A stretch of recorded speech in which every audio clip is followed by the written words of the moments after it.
رشتوں کی برکت سے اللہ پاک فرما رہے ہیں وَبَثَّ مِنْهُمَا رِجَالًا كَثِيرًا وَنِسَاءً، تمہیں اللہ نے اولاد عطا فرمائی ہے،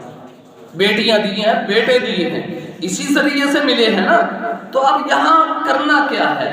کرنا یہ ہے کہ ہن لباس لکم وانتم لباس لہن کی جو اللہ نے ہمیں قید بتائی ہے، اس قید کو پکڑ لینا ہے، اس گرہ کو ہم نے باندھ لینا ہے اچھی طرح سے، گرہ کو نہیں کھولنا۔ یہ گرہ ہم کھول دیتے ہیں، ہن لباس لکم وانتم لباس لہن، ولی جب یہ گرہ کھلتی ہے تو شیطان کو موقع ملتا ہے، وہ درمیان میں داخل ہو کر دونوں خاندانوں کو برباد کر کے رکھ دیتا ہے۔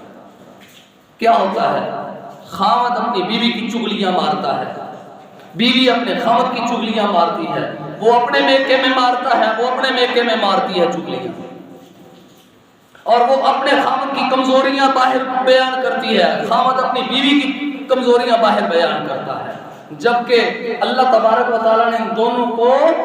لباس بنایا ہے ایک دوسرے کا۔ ایک دوسرے کا لباس کا مطلب یہ ہے میں اپنے لباس کو پھاڑوں گا تو بتائیں میں کس کو ننگا کر رہا ہوں؟ اپنے بدن کو ننگا کر رہا ہوں نا، اپنے جسم کو ننگا کر رہا ہوں، ٹھیک ہے؟ تو جب میں اپنے جسم کو 10 15 20 لوگوں کے سامنے اوپن کروں گا، پھاڑوں گا اپنا لباس، تو مجھے کوئی عقل مند کہے گا؟ کیا کہیں گے؟ پاگل، بیوقوف، احمد، دیوانہ، شاجی۔ بعض لوگ شادی بھی کہتے ہیں، جو شدائی ہوتا ہے شادی کہہ دیتے ہیں، اللہ شادی کا مطلب کچھ اور ہے بھائی، دیوانہ کہتے ہیں، پاگل، مجنون، ایسے ہی ہے نا جی۔ تو اب ایک بندہ اپنی بیوی کا لباس لوگوں کے سامنے پھاڑ رہا ہے، اس کی کمزوریاں بتا رہا ہے، تو بتائیں یہاں شیطان آئے گا کہ نہیں آئے گا؟ یہ رشتہ ٹوٹے گا کہ نہیں ٹوٹے گا؟ یہ رشتہ ٹوٹے گا۔ اس کے ٹوٹنے میں سمجھ لیں کہ اس نے اپنی گرہ کو کمزور کر دیا ہے۔ یہ اللہ نے گرہ لگائی تھی مضبوط بنا کر کے، ایک دوسرے کا لباس بنا دیا تھا، اب ہم اس لباس کو توڑ رہے ہیں، اس لباس کو پھاڑ رہے ہیں، ایک دوسرے کی کمزوریاں بتا رہے ہیں، ادھر کی ادھر، ادھر کی ادھر، اور خاندانوں کے درمیان میں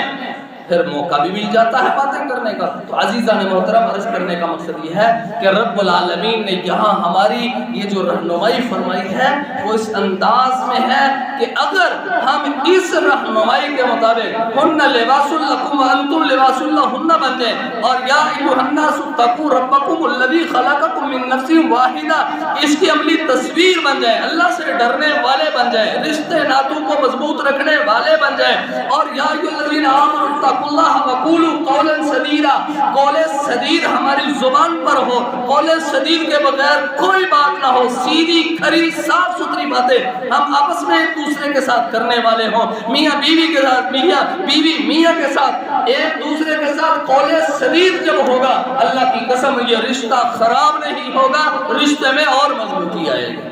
شیطان کو درمیان میں موقع نہیں ملے گا۔ آج میرے بھائیوں رشتے ہمارے ٹوٹتے ہی صرف اور صرف ان وجوہات کی بنیاد پر ہے، اور دوسری ایک مین وجہ، ایک دوسرے پر ہم یقین نہیں کرتے، شک کرتے ہیں،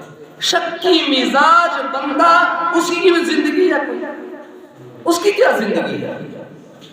بیوی پر اعتماد کرو، بیوی خاوند پر اعتماد کرے، اعتماد کا نام ہی رشتے ہیں میرے بھائیوں، اس لیے ہمارے رشتے خراب ہی اس وقت ہوتے ہیں، اور یہ جو ہماری ینگ جنریشن ہے، صرف اور صرف یہ جو آج کل جو رشتے خراب ہو رہے ہیں وہ ینگ جنریشن کے جو خراب ہو رہے ہیں وہ اس وجہ سے کہ سوشل میڈیا پر اوٹ پٹنگ چیزیں دیکھتے ہیں اور وہی باتیں سوچ کر اپنے گھر پر اپلائی کرتے ہیں، اپنے گھر پر بھی کرتے ہیں۔ اللہ سے دعا ہے اللہ ہم سب کو اپنے رشتوں کو اچھا بنانے کی اور رشتے ناتوں کو جوڑنے کی، اتفاق و اتحاد کے ساتھ زندگیوں کو گزارنے کی اللہ ہم سب کو توفیق عطا فرمائے۔